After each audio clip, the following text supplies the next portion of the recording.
I have no slides, so I'm just talking. Can you hear me? Yes? So I would like to begin by thanking the Orfalea Center for the invitation, of course. I'm pleased to continue dialoguing with colleagues from Orfalea and also to contribute to this panel with colleagues from the United States and other places too on such an important topic. For this intervention, I propose a reflection on the articulations between academic circulations, precarity, and global education. And for this, I draw on research I have been conducting over the last 10 years on academic circulations between India and Europe. So I'm coming back to something that I presented in our workshop in Rio, but I will be exploring other dimensions of it a little bit, and I will be focusing especially on precarity, that is a specific dimension of my research. So, of course, precarity is a worldwide issue. Everyone knows that this is a big problem in the US, in Europe, in Asia, in Latin America. However, I would like to explore some specific connections that make visible how the precarization of academic work in Europe, that is the site of my investigation, so how the precarization of academic work in Europe and in India are more organically linked than we could think. I argue that the so-called globalization of the social sciences incorporates an imaginary and a post-colonial legacy in the establishment of international scientific policies that precarize trajectory through precarize trajectories in distinct ways, depending on national contexts and the position that some subjects occupy in a complex global social scale. So one question I would like to ask is a rhetorical question, of course. Can one be against academic mobility? And so when I started my ethnography of these academic circulations of South Asian social scientists who were building an academic career in Europe, especially in Germany and in the United Kingdom, I expected to meet established scholars who had managed to settle abroad. However, beyond these successful professional trajectories that I did meet, I ended up meeting a massive number of scholars, Indian scholars, but not only Indian scholars, of course, many nationalities, but this is what I will be discussing in this case specifically, in precarious situation for whom circulation became the imperative of an increasingly precarious career.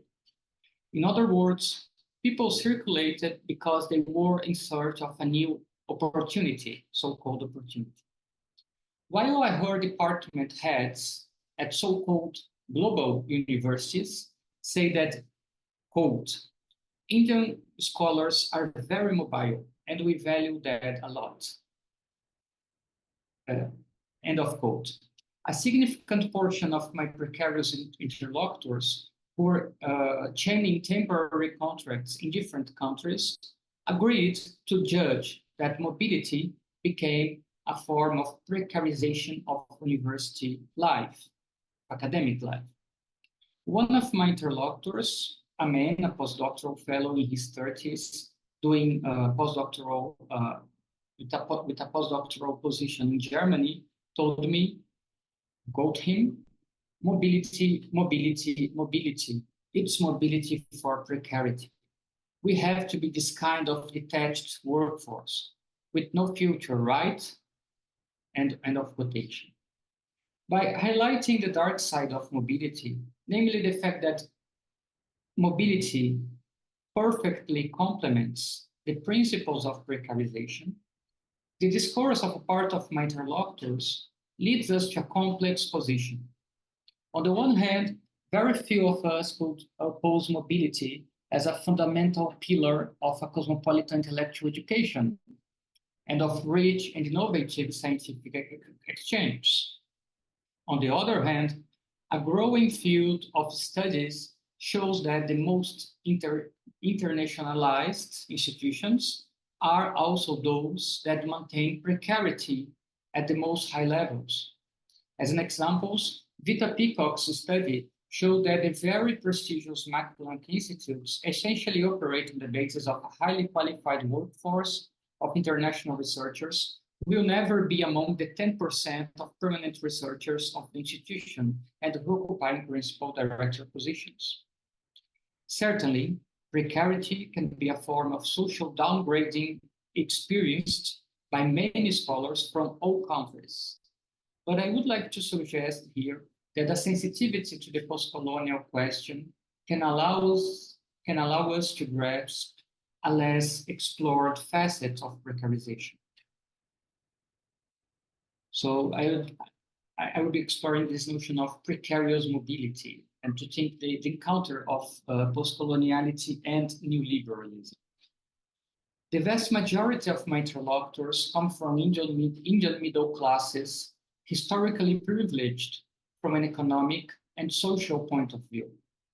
Beyond the professional stability inherent in the most common professions in these families, they come from families of doctors, professors, diplomats, civil servants, businessmen, etc.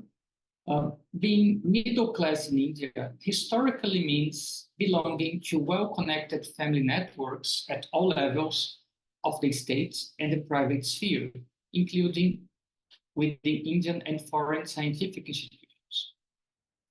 Thus, this is a generation of people born in the 90s who never doubt the apparent guarantee of a professionally stable future. However,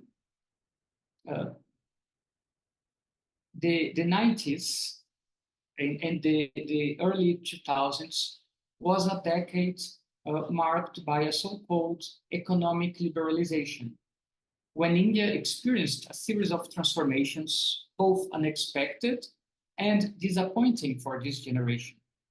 While European universities were opening up to the recruitment of non-European researchers, and Indian universities were integrating themselves into this so-called global university market, new liberal policies were felt through the precarization of academic work in both continents. Here's how a post-colonial history is updated in its new liberal version, while student circulations between India and Europe, especially the UK, date back at least to the early 20th century, with the foundation of many important institutions. The openness to the recruitment of researchers from the former colonies proves to be a new fact, since until the early 2000s. European institutions practiced a very clear scientific policy: welcome students, send back scholars. So before the 2000s, many students went to Europe for their studies, but they were sent back to their countries after it. What changed in the 2000s is that institutions start to hire scholars from the global south. But at the same time, that precarization takes place. Thus, the generation of Indian scholars who went to Europe for their doctoral studies from the 2000 onwards faced a double transformation. While making a career in Europe gradually became a viable project for scholars from the global south, permanent positions became increasingly contested for everyone, or difficult for everyone. Faced with this situation, young scholars wanting to stay in Europe had to accept temporary positions, postdoctorate, visiting scholars, and we have all kinds of naming to them, right? Which entail, among other things, a fragile legal status with immigration services, for example.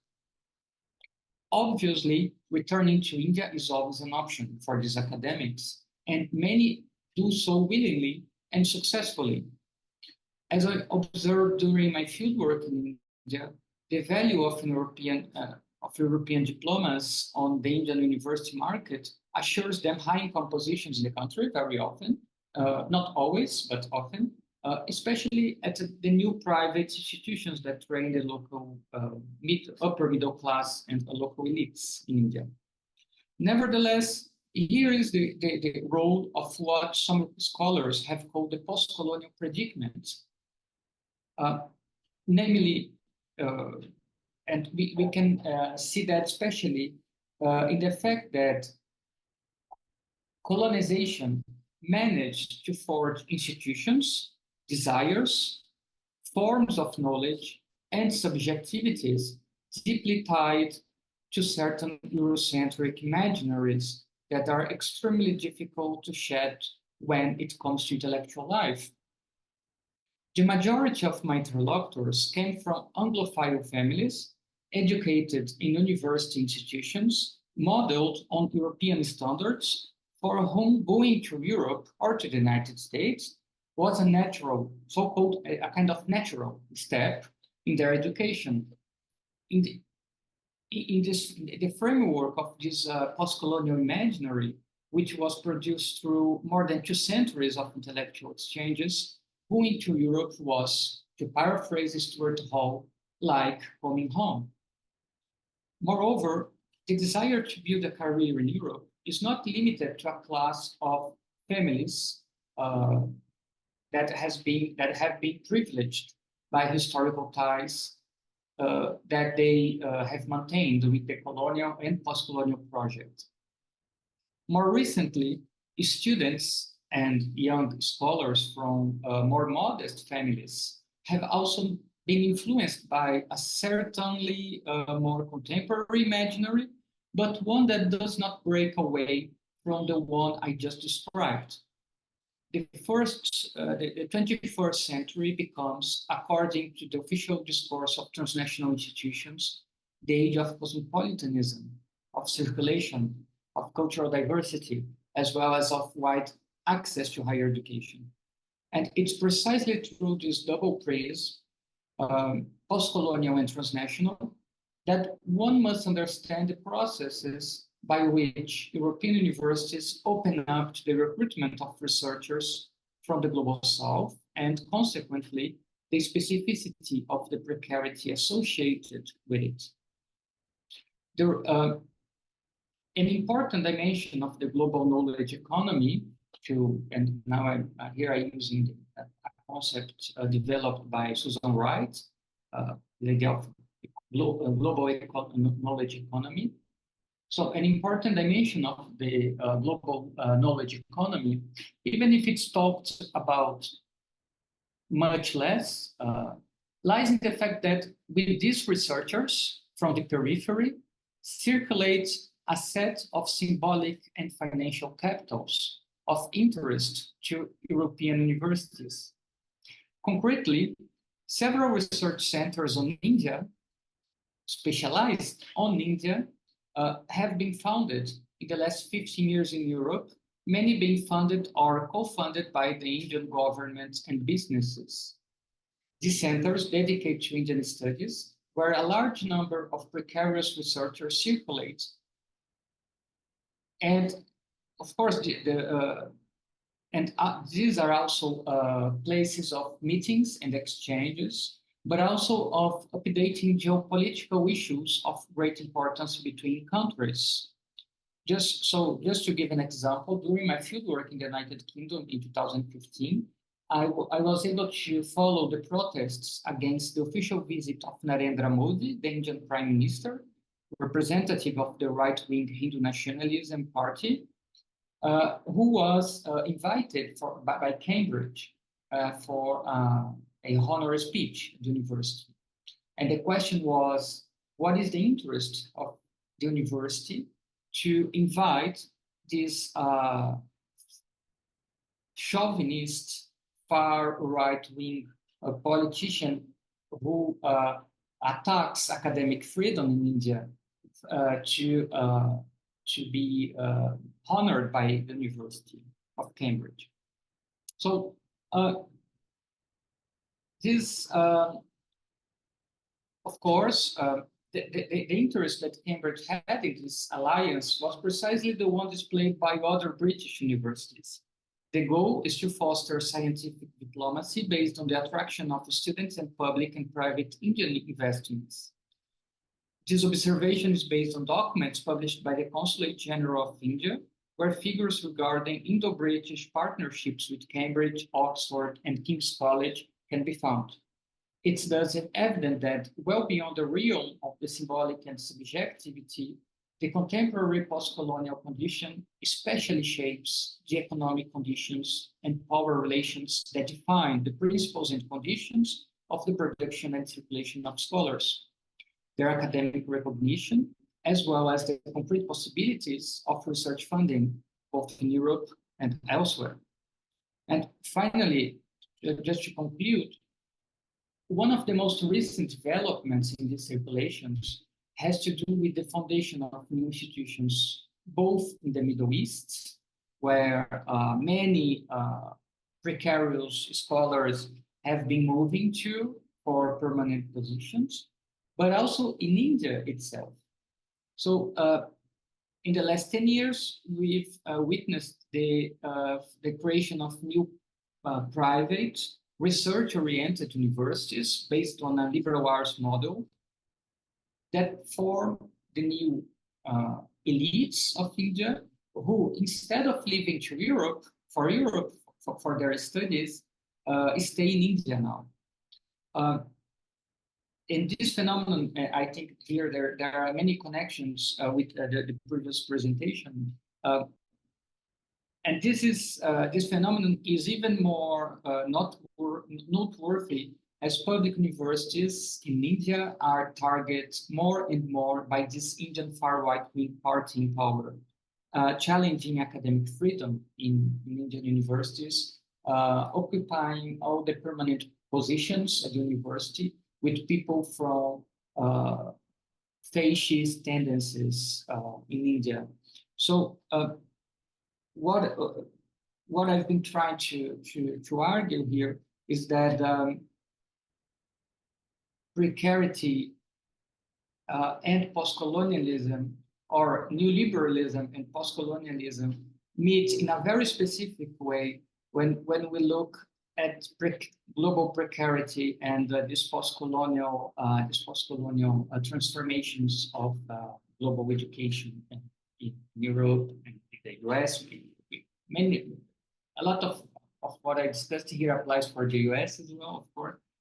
And so that's it. I think.